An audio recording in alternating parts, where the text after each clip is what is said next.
ลุงแนนเกี่ยวยาบ่มาเกี่ยวไก่แท้บ่มาเกี่ยวนี่มาเกี่ยวจะตลอดเนาะ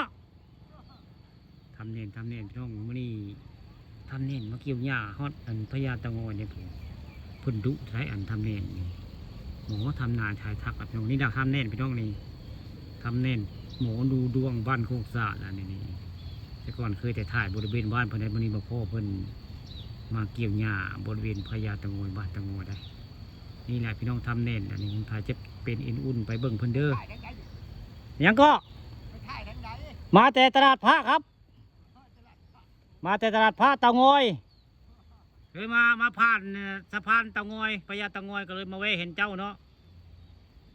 ก็เลยมาแวะเห็นเจ้าในนี่สิครับแล้วมาละบ่ดีเด้อพี่น้องเด้อทำเน่นละนี่ไผ่จากเบิ่งดวงหรือว่าอันไผ่งูหายควายเฮียหรือว่าจะเป็นเอ็นอุ่นได้เพิ่นสิเบิ่งเทียนเล่มเดียวพี่น้องทำเน่นนี่ดูดวงเทียนเล่มเดียวได้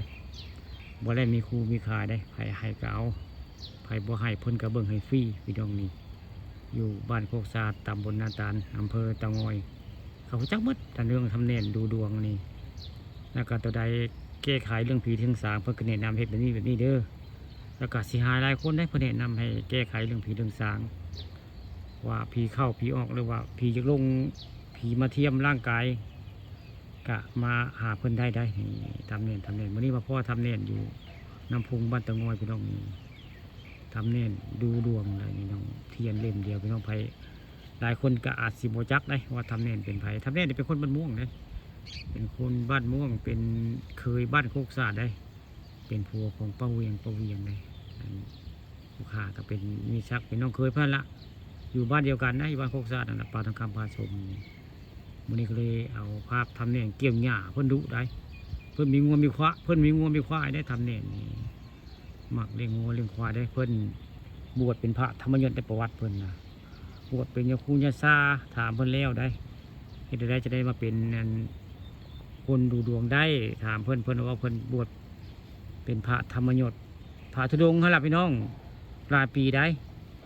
แต่ก่อนไปเรียนนำอาจารย์ใหญ่เพื่อนทั้งพุทธละทั้งผู้ทั้งพาทั้งอำเภอวริตพระคุณอาจารย์เพื่อนนะบวชแล้วก็ไปนอนตามป่าซ่าได้พี่น้องไปนอนตามป่าซ่าหรือวัดห้างได้ป่าซ่าก็ต้อง7 วัดหรือเปล่าวัดห้างก็ต้อง7 วัดได้ไปนั่งสมาธิวัดจิตวัดใจบ่ให้ย่านไว้ง่ายคำย่านสีประพาสได้คาถาวิชาเบิ่งดวงนี่ต้องได้ไปนอนประสา7 ประสาหรือว่าวัดห้างกับ7 วัดไว้ง่ายไปนอนมงละคืนจังสีบรรลุเป้าหมายการเป็นผู้ดูดวงนี่ทำเน่นประวัติได้สิว่าเรื่องทำเน่นนี่ก็คือเป็นสะพานข้ามน้ำพุงบ้านตะงอยอำเภอตะงอยและมองนี้คือบริเวณพญาตะงอยบ้านตะงอยได้บริเวณนี้คือข้าปานคำมาชมมาผ่านได้มาจากตลาดพระบ้านตะงอยก็เลยมาพ่อทำเน่นได้ทำเน่นเกี่ยวหญ้าพี่น้องก็เลยเอาภาพทำเน่นเกี่ยวหญ้าไม้เบิ่งไม้ชมแล้วกับฝนตกได้มานี่บริเวณพญาตะงอยฝนทากระยาน้ำก็ยังเปียกอยู่นี่ฝนทากระยาวางนึงได้นี่คือสะพานเล็กสะพานข้ามน้ำพุงบ้านตะงอยเลยมาพ่อทำเน่นดูดวงพี่ดีเพื่อนมาเกี่ยวหญ้านี่แหละครับเน่นบ้านโคกสะอาดตำบลนาตาลใครจะเบิ่งดวงไปเด้อเบิ่งเทียนเล่มเดียวพี่น้องให้คำตอบได้ทุกอย่าง